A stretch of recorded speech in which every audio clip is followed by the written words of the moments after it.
started off becoming a war journalist. Yeah, it was baptism by fire. As you may recall, the country was going through a huge boom. This was the golden age of Musharraf. Now, whether you like it or not, or like him or not, this is when there was MTV and off-shoulder dresses and multiple channels and fashion shows. I'm a product of that generation. Right, we all are. I are. dressed like this because I was able to dress like that when I was growing up. Right. I have a job because of a dictator. That's the irony of that era. So there was a lot which happened in that era. I rode that wave. It was a great wave to ride. And the story kept on being told. I helped launch one of the country's major channels, Geo, then another great channel, Dawn. And then things started slipping. Right around the time you went to college, I think, things started slipping because 3 things happened since then which have changed my perspective of this country as well as changed the country. And we haven't recovered since then. December 2007, Benazir is killed.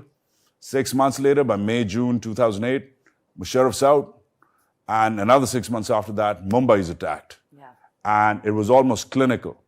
And within those 12, 13 months, 2007, 2008, I feel like all the gains which this country had, all the sacrifices which this country made, were gone. Yeah, they evaporated. But hey, I got through that. And then I moved to Islamabad. Well, one thing I realized about Islamabad, agree with me here, that Islamabad is a beautiful city 10 minutes from Pakistan, right? It's everything works. It's perfect, right? It is perfect. People are jogging. There's moms with their twins on the, on the pram. Yeah. Everything's available. Traffic lights work. Even the cops look good. People are driving in the lanes. There's Godis and Goras running around. It's not a city. It's not. It is exact. Well said. But it's a settlement. Lahore is a city. Karachi is a city. It's a monolith. It's an organism. It works. It breathes. It fights. It does. Both the cities, they have energy. But it helped me, that gig, and then multiple gigs for local and foreign channels helped me, even though it was a rough time, that helped me understand Pakistan better. So that's when I really hit the road. And then I kind of covered the Khan election and spent a few weeks in his office being a fly on the wall. And that's when I flew down to my mom in the late fall of 2018, after spending a few weeks in Prime Minister Imran Khan's office, and said, Mama, main ja raha hu. I'm done. Third time. I think Imran Khan drove anybody good in this country away from this country. Well, I'm not gonna, it's a sweeping statement, but I had seen things where I was like, you know what, this maybe isn't as tabdeelied as one would think. It is not tabdeelied at all. In fact, it's like the same thing in a different body, trying to be all this unbelievable that I am your savior when you're actually... Listen, I love Imran Khan. I just don't like the way he was running his ship. And I didn't like the way... I don't like him as a human being. I don't like him as a person. I don't like him as a politician. And I do not like the way he runs his ship. Listen, so the way he was running his ship, that's you. But as far as I'm concerned, Khan is an interesting, charismatic, perhaps even a talented leader.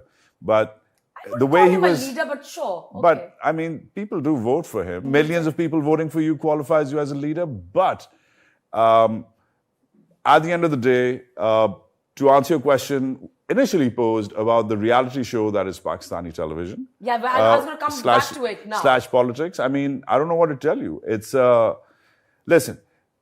To me, it does look like a reality show. ZAB, Zulfikar Ali Bhutto, was getting drunk and peeing in people's pools at parties in the 70s. Just that. We hear about them. Nobody could shoot it, right? But the drama's been happening for decades. The egomaniacal shit show, if I may call it that is Pakistani politics. Whether it's military-driven or elite-driven, whether it's from Karachi, in the mean streets of Karachi, or the Takht of Lahore, or the valley. I love the mean streets of Karachi, the Takht of Lahore. Or the beautiful valley, which is completely out of touch in Islamabad with the reality that is the country. That's the real beast. Right. Whether it's sort of irrelevant, but the thing is that they've been doing this to us for decades. And the very fact that we're only now being able to debate it in this setting, where, for example, women can now actually put their hand up as well and say, yo, let's take a minute. Frankly, it's the same shit show which we've been seeing for decades, and I'm not surprised. But I feel like that the way that politics is discussed in Pakistan now You know what I mean? Like the way the Pakistani political shows are. It's almost like rather than having an actual discussion, it's like you're pitting two people who do not get along or do not have, just argue, scream. But I mean, the Pakistani television, and I'm very glad I left it and moved on back to legacy media in the US. I think Pakistani television is reflective of, what's happened to the Pakistani intellectual. The Pakistani middle class has deteriorated. हर चीज पे अल्लाह का वास्ता, हर चीज पे personal jabs, blasphemy has become a trigger. I mean, you can get people killed, man. You can get whoever the hell you want killed by calling them on your show, putting them in a position, and boom. I mean, I love her, but Meher Bukhari's interview with Salman Taseer eventually got the poor man shot. Meher was a younger journalist at the time. We were all younger. She was passionate. But if you watch that show, it's a slippery slope. She keeps on pushing him. This is 12 years ago, as you know. She keeps on pushing him, Momina. And do watch this show. It's so dangerous.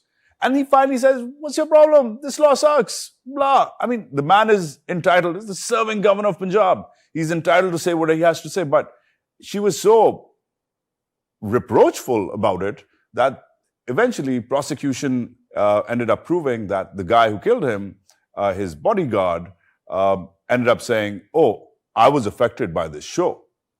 And that's the slippery slope Pakistani journalists stand on. So it's not just that the arguments are cringe, aap bataiye. The formats are stale. Of course they are. Because they haven't evolved. Exposure nahi hai. Travel nahi karte. Kitabein nahi padhte. और लोगों से बात नहीं करते, बहस नहीं करते, मुबाहिसा नहीं करते. एक अंग्रेजी चैनल होता था. मैं ये नहीं कह रहा कि अंग्रेजी is जबरदस्त. But the constitution is written in अंग्रेजी यार. The laws are in अंग्रेजी. So, एक होता था channel बंद हो गया. I helped launch it. I also helped bury it because it was sad but true. And that is a dangerous occurrence. I'm trying to battle that personally. I'm trying to battle that professionally. I think so are you. You're fighting the good fight in your own show. And I hope to do the same on mine. That's amazing. Since it is like obviously 23rd of March, is there one thing that you would like to say to everybody? Just something about the mindset of our generation and of our people? Like, what is that one thing that we need to inculcate? This is really up to us, right? I mean, we can just hang back and watch them take this away from us. We can watch them take away our conversations. We can watch them take away our freedom. We can allow them to tell us how to wear and what to eat and what to drink and, where to go. Or we can try to take it back. And I'm not asking people to put their Che Guevara shirts on and hit the streets. There's better ways to protest. But frankly, this is a young country. 2/3 of it is super young, under 25. And that makes it full of potential, but also full of peril. You realize what your potential is and what your peril is. I mean, the fact is that we carry both of them at the same time. If we don't realize this as our moment, the folks who have been running the ship for decades now will just run it into the ground.